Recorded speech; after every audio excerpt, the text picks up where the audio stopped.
Hello student, exercise 11.1 के question number 4 तक हमारे कंप्लीट हो चुके थे। क्वेश्चन नंबर 5 करते हैं। देखिए क्या है। N exterior angle of a parallelogram is 110, find the angle of parallelogram. Okay, parallelogram का एक एक्सटीरियर एंगल गिवन है आपको, और आपको उस पैरेललोग्राम के बाकी के जो एंगल बचते हैं वो सभी जो है फाइंड करने हैं। ठीक है, तो कैसे फाइंड करेंगे, देखिए यहाँ पे मैंने क्वेश्चन कर रखा है। क्वेश्चन नंबर 5 है जो इसका, ये क्या बनाएंगे हम, पहले एक पैरेललोग्राम बनाएंगे ABCD, और उसमें ये इस साइड को, AB साइड को आगे की तरफ बढ़ाएंगे E तक। ठीक है, और ये जो एंगल बनेगा ये क्या होगा, आपका एक्सटीरियर एंगल होगा यहाँ पर। और ये कितना दे रखा है आपको, 110 दे रखा है, यहाँ पे 110 दे रखा है।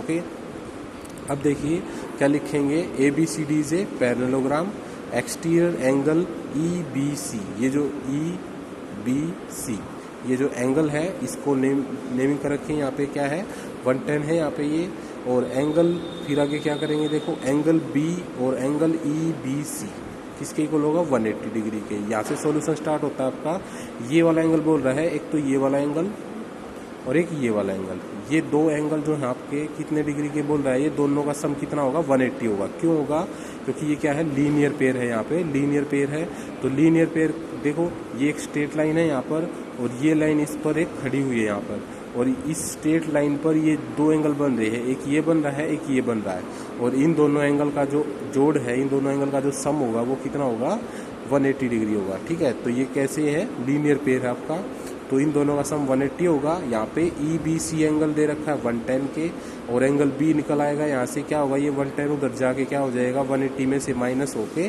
और आंसर कितना आ जाएगा आपका 70। तो एंगल B कितना आ गया है, 70 डिग्री आ गया है। ओके, तो पैरेललोग्राम का एक एंगल आ गया हमारा यहाँ पर।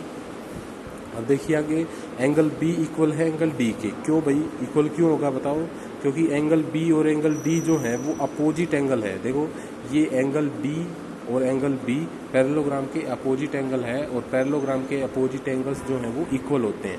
तो एंगल B किसके इक्वल हो जाएगा, एंगल D के, opposite angle of a parallelogram. और एंगल B आपका कितना है, 70 डिग्री है, तो एंगल D भी कितना हो जाएगा, 70 डिग्री ही हो जाएगा यहाँ पे। ओके, तो एंगल D भी कितना हो जाएगा, 70 डिग्री हो जाएगा। फिर दो एंगल आ गए हैं। अब देखिए angle B plus angle C कहाँ है, देखिए ये वाला एंगल B और ये वाला एंगल C। ठीक है, एंगल B और एंगल C, इन दोनों का जो सम है वो कितना होगा, 180 होगा। 180 क्यों होगा भाई, क्योंकि देखो AB लाइन जो है वो पैरेलल है CD के। ठीक है, AB लाइन पैरेलल है DC के, और ये इसको इंटरसेक्ट कर रही है, तो ये कौन से एंगल होंगे, interior angle on the same side. तो angle B plus angle C किसके इक्वल होगा, 180 के।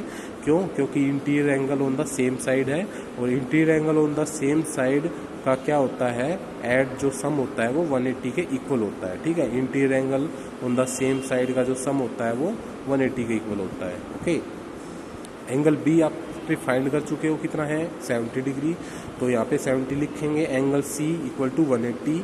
अब एंगल C कितना आ जाएगा, ये 70 जाकर उधर माइनस हो जाएगा 180 में से, तो कितना आ जाएगा, 110 आ जाएगा यहाँ पे। तो एंगल C कितना आ गया है, 110 आ चुका है यहाँ पे। ओके, और एंगल C के सामने, एंगल C के अपोजिट में कौन सा एंगल है, एंगल A है यहाँ पर, ये वाला एंगल।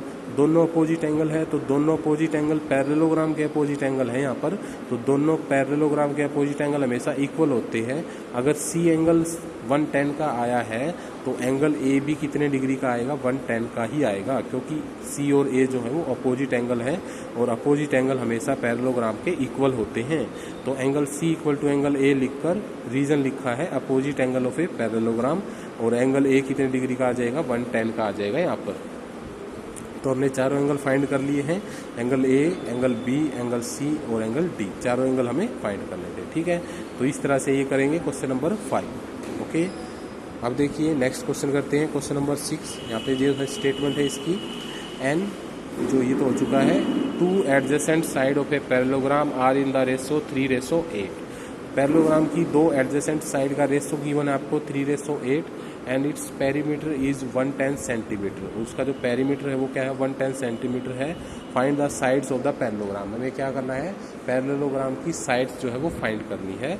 तो पैरेललोग्राम की साइड कैसे फाइंड की जाएगी, देखिए ध्यान से देखिए इस क्वेश्चन को। ये क्वेश्चन नंबर 6 आपका, ये हमने एक पैरेललोग्राम बनाई। ओके, तो इसकी कोई भी दो एडजेसेंट साइड ली, जैसे कि मैं ये वाली और ये वाली लेता हूँ, ए बी और ए डी। एडजेसेंट साइड आप समझते हो, जिसका ये वर्टिसेस जो है वो सेम हो, यहीं से ये लाइन बन रही है और यहीं से ये लाइन बन रही है, तो ये जो है एडजेसेंट साइड है यहाँ पे। तो ए बी सी डी क्या है, एक पैरेललोग्राम है, और हमने लेट कर लिया, let adjacent side of a parallelogram be 8x और 3x।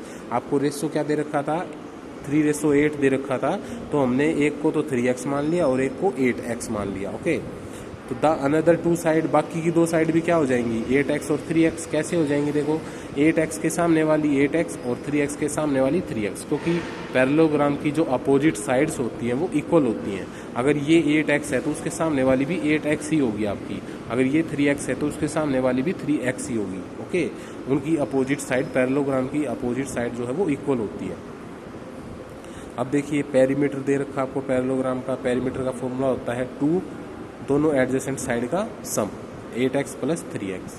यहाँ पे पेरीमीटर किसके इक्वल दे रखा था, 110 के, यहाँ पे 110 पुट कर दिया और इसको सोल्व करके हमने x की वैल्यू निकाली है। ये आप कर सकते हो, आप ये चैप्टर कर चुके हो, ये x की वैल्यू निकालने वाला। ओके, बिल्कुल ईजी है ये।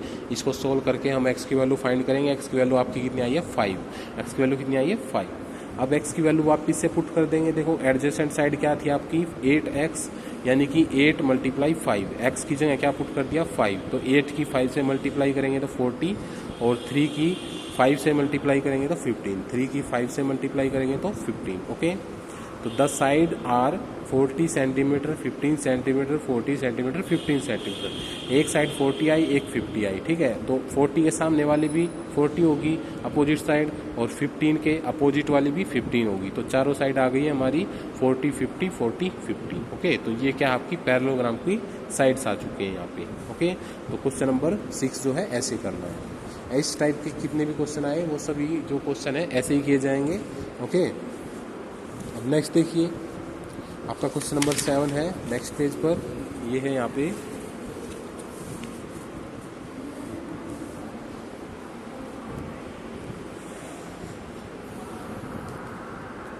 देखो क्वेश्चन नंबर 7 है, one side of a parallelogram is 3/4 times it's adjacent side. ठीक है, जो एक पैरेललोग्राम की एक साइड है वो दूसरे वाली साइड से 3/4 टाइम्स है, तो उसका पेरीमीटर आपको गिवन है और हमें उसकी सभी साइड जो है वो फाइंड करनी है। ओके, तो ऐसे क्वेश्चन आप कर चुके हो।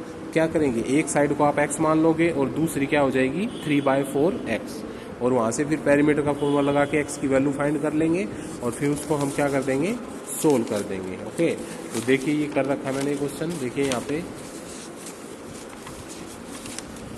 अब आपको जो है ज़्यादा मेहनत करनी नहीं पड़ेगी, क्योंकि हर एक क्वेश्चन जो है मैं करवा देता हूँ। ओके, तो आप बस इनको समझ लो आराम से। ये पिक्चर को क्या हो गया, अब ये पिक्चर ब्लड हो गई। देखिए यहाँ पे क्या लिखा है, let the one side of a parallelogram x। हमने एक साइड मान ली उसकी x है, और सेकंड साइड क्या हो जाएगी 3/4x दे रखी है। ठीक है, उसने खुद ही बोल रखा है कि भाई एक साइड दूसरी वाली की 3/4 है। तो other two sides of parallelogram are, तो बाकी की दो साइड क्या हो जाएंगी, x और 3/4x, यानी कि x के सामने वाली भी x और 3/4x के सामने वाली भी 3/4x। ओके, पेरीमीटर क्या फॉर्मूला होता है, 2 मल्टीप्लाई दोनों एडजेसेंट साइड का सम और इक्वल कर दिया 70, क्योंकि पेरीमीटर आपको कितना दे रखा है, 70 सेंटीमीटर जो है पेरीमीटर दे रखा है आपको। तो यहाँ पे 2 4x प्लस 3x, एलसीएम लेके इसको सोल्व करेंगे और जो है हम x की वैल्यू निकालेंगे। x की वैल्यू आ जाएगी आपकी 20।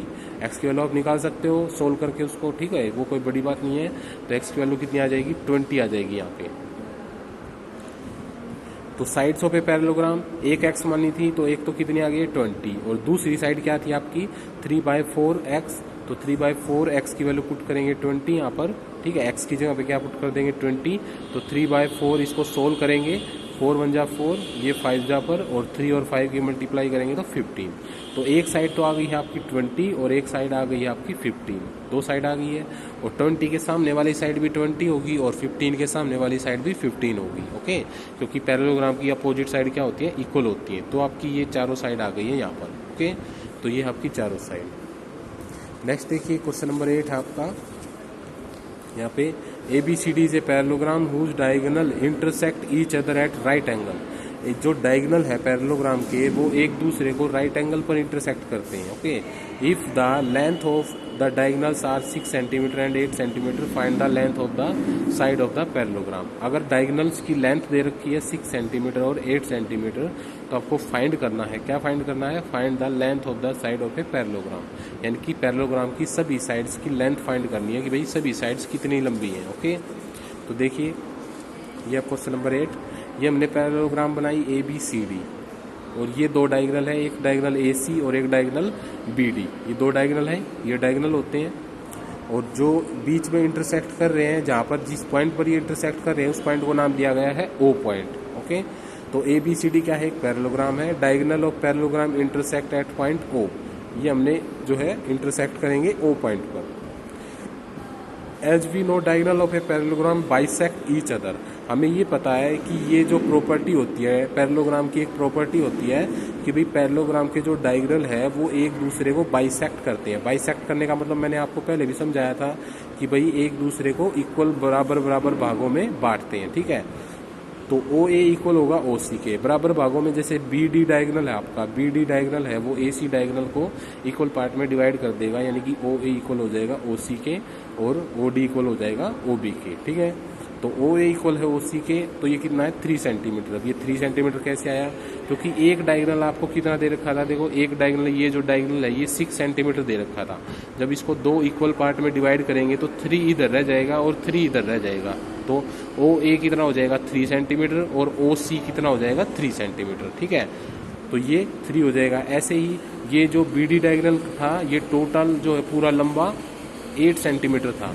जब ये बाइसेक्ट करेगा तो 4 इधर रह जाएगा और 4 इधर रह जाएगा, तो ये कितना हो जाएगा 4 सेंटीमीटर हो जाएगी। ओके, अब देखिए, अब स्टार्ट करते हैं। ट्रायंगल AOB लेकर चलते हैं। देखो कौन सी ट्रायंगल, ये वाली AOB ट्रायंगल लेके चलते हैं और इसने ये बोला है कि ये वाला जो एंगल है वो 90 डिग्री है।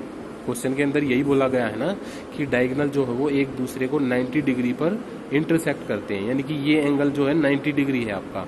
तो ये एंगल 90 डिग्री होने की वजह से ये जो आपकी ट्रायंगल है AOB, ट्रायंगल AOB कौन सी ट्रायंगल बन जाएगी, राइट एंगल ट्रायंगल बन जाएगी। ठीक है, राइट एंगल ट्रायंगल बन जाएगी क्योंकि उसमें एक एंगल 90 का है। तो apply Pythagorean theorem, Pythagorean theorem जो है उस पर अप्लाई करेंगे पाइथागोरस थ्योरम। पाइथागोरस थ्योरम आपकी क्या होती है, hypotenuse square equal to base square plus perpendicular square, ये आपकी क्या होती है, पाइथागोरस थ्योरम होती है। Hypotenuse square equal to base square plus perpendicular square, तो ये आपका हाइपोटेनस है, ये आपका बेस है, ये आपका परपेंडिकुलर है। ये पुट कर दिया हमने यहाँ पे ट्रायंगल के। तो AB स्क्वायर, OA कितना था 3 और OB कितना था 4, तो 3 का स्क्वायर 9, 4 का स्क्वायर 16, तो 9 और 16 को ऐड किया तो कितना आ गया 25, और यहाँ AB स्क्वायर 25 है। ओके, AB स्क्वायर जो है वो 25 है, लेकिन जब हम AB निकालेंगे तो 25 का स्क्वायर रूट हो जाएगा और 25 का स्क्वायर रूट कितना होता है 5 होता है। ओके, तो 25 का स्क्वायर रूट कितना होता है 5 होता है। Similarly we find all sides of parallelogram, इसी तरह से हम बाकी की सभी साइड्स जो है फाइंड कर सकते हैं। जैसे AB को फाइंड किया है ना 5 सेंटीमीटर, वैसे ही बाकी की सभी साइड्स भी कितनी आएंगी 5 सेंटीमीटर ही आएंगी। लेकिन सबको करने की दिखाने की जरूरत नहीं है, एक को करके दिखा देंगे ऐसे और बाकी को क्या लिख लेंगे सिमिलरली लिख के और सीधा उनका क्या लिख देंगे आंसर लिख देंगे। ओके, तो ऐसे करना है क्वेश्चन नंबर 8। ठीक है, तो क्वेश्चन नंबर 8। अब देखिए नेक्स्ट क्वेश्चन करेंगे क्वेश्चन नंबर 9।